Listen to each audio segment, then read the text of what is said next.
Donald Trump just declared himself the chief law enforcement officer of the United States. And if that phrase sounds a little authoritarian to you, well, you're not alone. Let's break down what he really meant, what the reality is, and how normal presidents interact with the Department of Justice. Buckle up.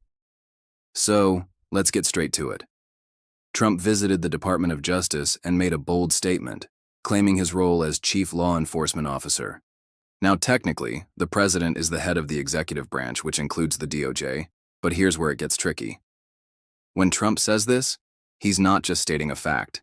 He's signaling something bigger: control, power, and possibly a DOJ that serves him rather than the law. And that's where the real controversy starts. Trump's actual quote was, "As the chief law enforcement officer, it is my duty to clean up the corruption in the DOJ. Why? And I will not rest until justice is restored in this country." So, is Trump right? Is the president actually the chief law enforcement officer?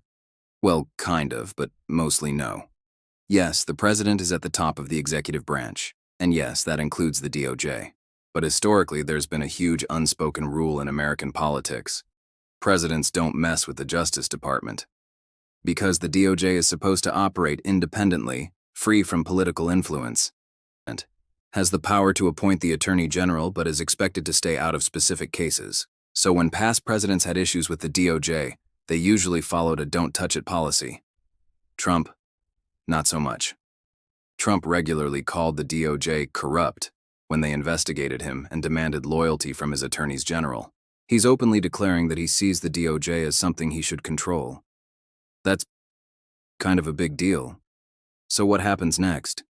If Trump really believes he's the chief law enforcement officer, that means he sees himself as the ultimate authority over legal matters, including investigations into himself and his allies. That could lead to firing DOJ officials who don't fall in line, pressuring prosecutors to drop cases against Trump world figures, using the DOJ to go after political enemies. Sound extreme? Wait, hasn't Trump already done all the above? So what do you think? Is Trump trying to take control of the DOJ, or is he just saying the quiet part out loud? If you want to keep up with all the political chaos, make sure to like, subscribe, and hit that notification bell.